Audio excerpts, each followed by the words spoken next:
Bismillahirrahmanirrahim. Assalamualaikum warahmatullahi wabarakatuh, teman-teman digital atau pembelajaran digital. Hari ini kita akan membahas materi yang baru, yakni mengenai evaluasi pembelajaran digital. Setelah sebelumnya, pasca melewati pekan UTS, kita sudah mempelajari strategi pembelajaran digital, kemudian ada media pembelajaran digital dan juga ada bahan ajar digital. Maka di pekan kali ini kita akan mempelajari evaluasi pembelajaran digital sebagai salah satu dari komponen terakhir dari komponen-komponen pembelajaran yang dan kita hadirkan konteks digitalnya. Ini yang akan kita pelajari di pertemuan kali ini adalah mengenai evaluasi konsep secara umum. Baik, apa saja yang akan menjadi pembahasan kita hari ini? Kita akan membahas mengenai evaluasi pembelajaran digital. Baik, secara umum bisa kita pahami bahwa ada dua tujuan utama yang menjadi tujuan motif dan kemudian sasaran ya. Kenapa evaluasi harus dilakukan? Yang pertama adalah tujuan yang sifatnya sumatif. Tujuan sumatif ini umumnya adalah untuk mengetahui hasil belajar dari peserta didik yang kita didik.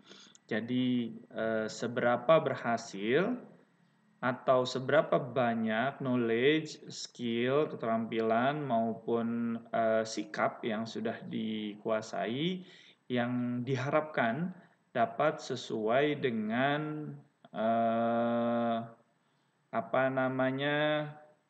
capaian pembelajaran yang tentunya diharapkan. Nah, itu disebut dengan evaluasi sumatif. Sehingga evaluasi sumatif ini biasanya dilakukan di akhir periode pembelajaran. Apakah itu di UTS ataupun di UAS. Jadi ada periodisasi pembelajarannya. Kalau yang menggunakan sistem caturwulan berarti ada di ujian caturwulan per 4 bulan ya. Kalau caturwulan per 4 bulan. 3 kali dalam 1 tahun pembelajaran. Kalau yang semester berarti 2 kali dalam 1 tahun, atau kalau dihitung ditambah dengan UTS maka menjadi 4 kali dalam 1 tahun. Atau juga dihitungnya per bagian modul. Misalkan kalau pembelajarannya menggunakan sistem modular, maka tes sumatif ini dilakukan pada setiap selesai pelaksanaan modul. Jadi kalau setelah selesai membahas modul maka bisa dilakukan tes sumatif. Ya, tes sumatif ini dilakukan tujuannya adalah untuk melihat pencapaian hasil belajar dari peserta didik. Nah, yang kedua ini adalah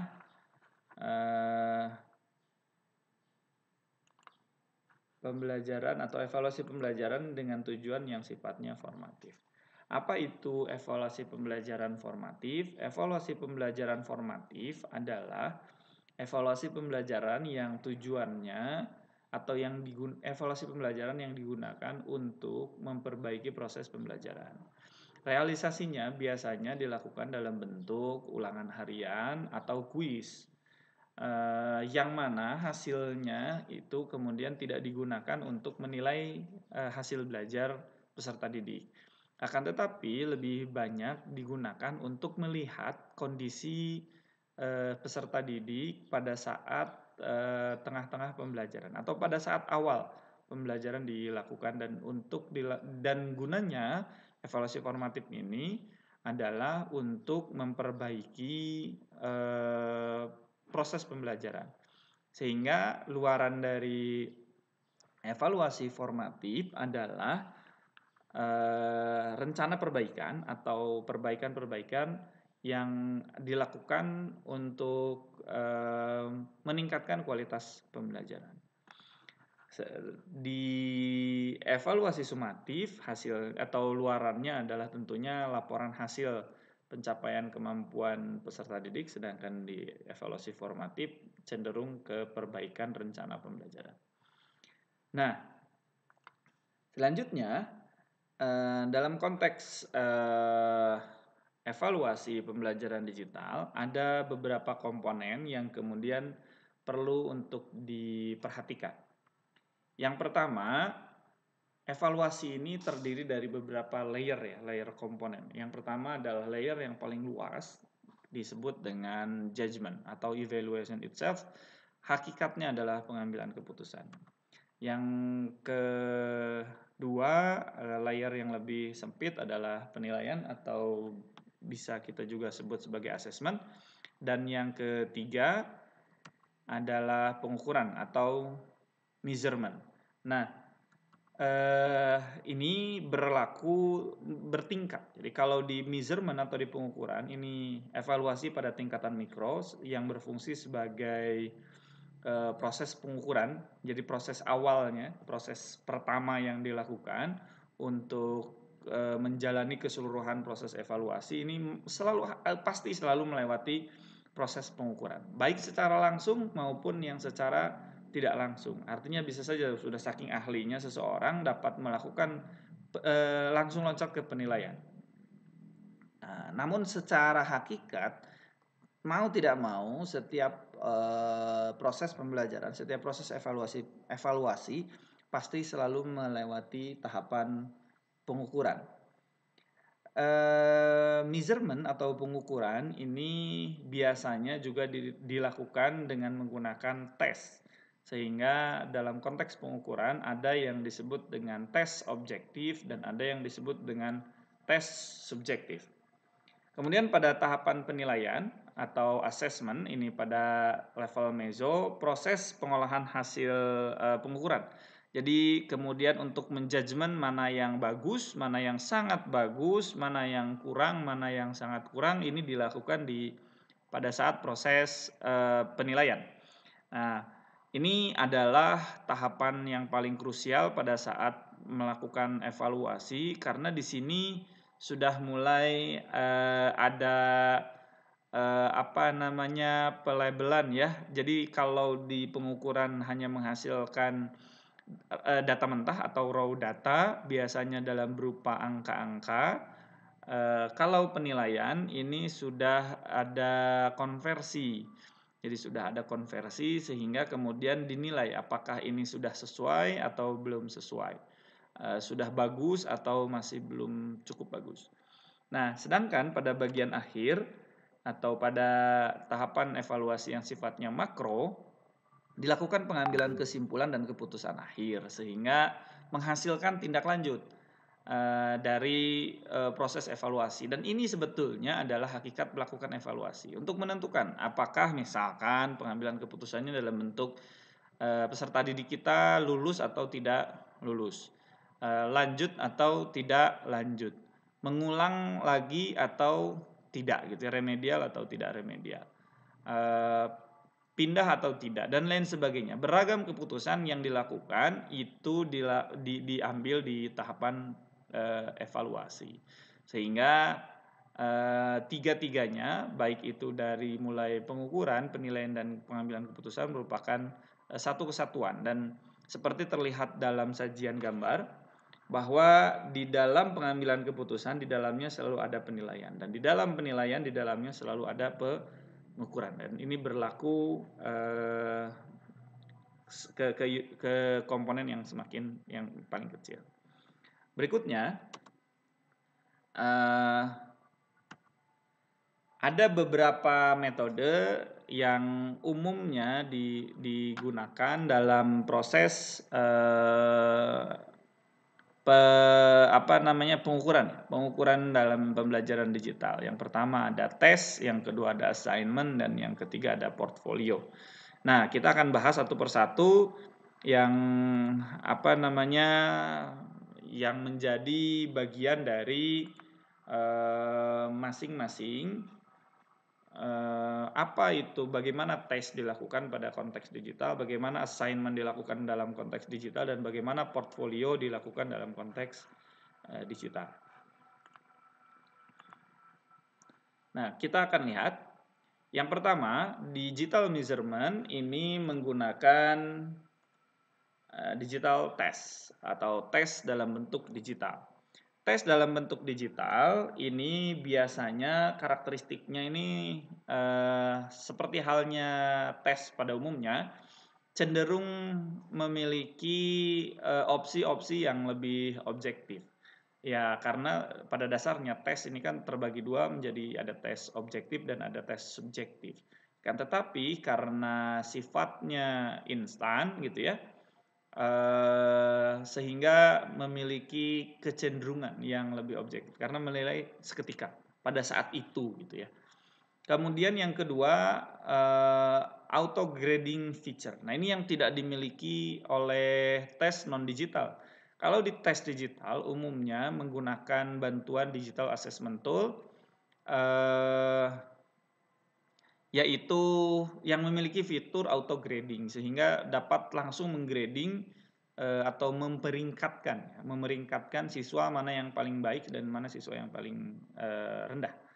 Kemudian umumnya menggunakan digital tools. Kalau di tes hampir pasti menggunakan digital tools. Jadi kalau pembelajaran digital, kemudian evaluasinya juga dilakukan secara digital, maka digunakan digital tools. Karena memang ada beberapa kasus yang pembelajarannya dilakukan secara digital, tetapi evaluasinya dilakukan secara tidak digital, non digital assessment. Jadi tetap menggunakan pola-pola konvensional dengan paper base misalkan, atau unjuk kinerja atau tes praktek. Baik, kemudian selanjutnya yang kedua adalah digital assignment. Jadi digital assignment atau penugasan yang sifatnya digital. Ini karakteristiknya lebih kontekstual sesuai dengan apa yang diinginkan oleh si pengajar ya, sehingga konteksnya dapat lebih khusus dan cakupannya jadi sangat luas, bisa mencakup banyak hal dan tidak hanya pada materi saja, tapi juga bisa mencakup sikap, bisa mencakup psikomotor dan lain sebagainya. Yang kedua, karakteristiknya adalah dia memiliki opsi untuk berkolaborasi. Kolaborasi ini juga artinya memungkinkan ada berkelompok ya. Karena dalam pembelajaran digital yang umumnya menggunakan online learning atau pembelajaran daring gitu ya, sehingga peserta didik tidak ada dalam satu tempat yang sama. Jika ada dalam satu tempat yang sama tentunya akan lebih mudah untuk melakukan kolaborasi gitu ya.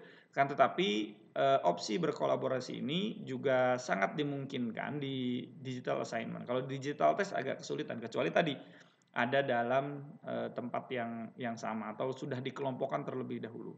Nah, dalam digital assignment ini cenderung lebih fleksibel sehingga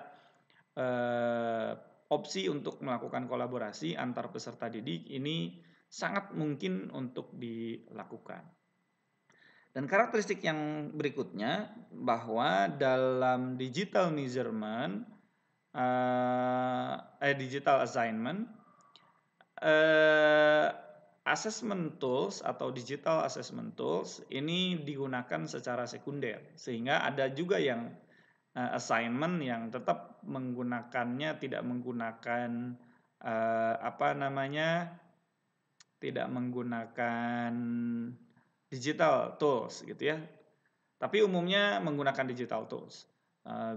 Ada yang menggunakan email, ada yang menggunakan LMS, dan ada yang banyak menggunakan tools-tools yang dimanfaatkan untuk evaluasi dengan cara assignment. Yang berikutnya adalah digital portfolio. Nah, digital portfolio ini sangat bervariasi sekali, tergantung dari aktivitas, dan biasanya memang portfolio ini merangkum aktivitas pembelajaran selama satu periode pembelajaran. Misalkan selama satu semester atau bahkan selama masa studi di program tersebut. Misalkan kalau di SD atau di sekolah dasar dari kelas 1 sampai kelas sekian, portfolionya kemudian dikumpulkan. Atau selama periode tertentu mengumpulkan hasil kinerjanya atau produk-produk yang dihasilkan, atau tidak hanya produk, bisa juga catatan hasil pekerjaan yang sudah dilakukan, bisa berupa log atau laporan aktivitas. Biasa kalau zaman dulu di waktu Ramadan itu menggunakan portfolio aktivitas sehari-hari dengan membuat catatan ceramah taraweh.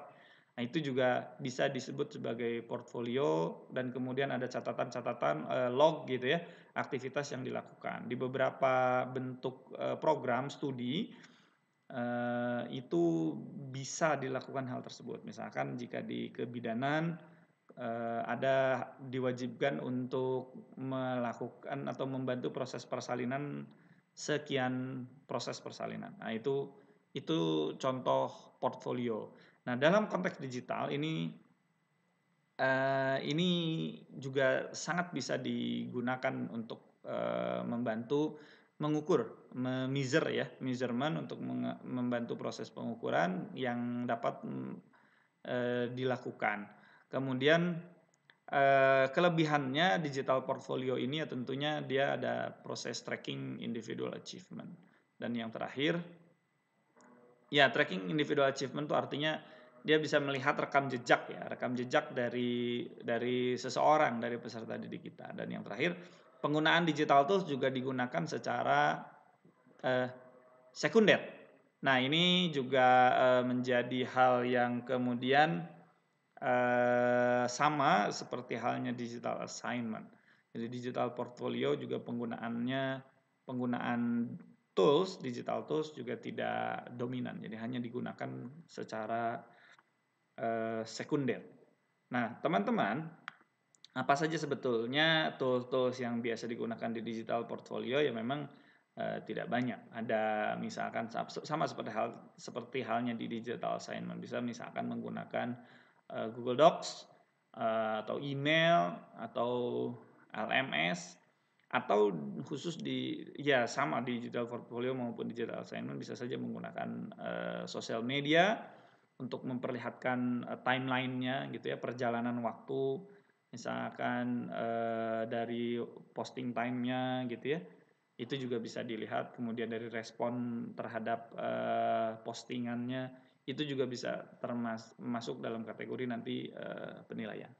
Nah, demikian yang bisa saya sampaikan secara umum terkait dengan digital assessment atau evaluasi pembelajaran digital yang kita bisa lakukan selama pembelajaran digital.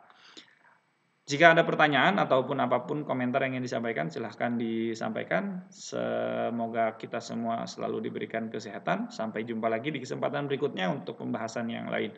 Assalamualaikum warahmatullahi wabarakatuh.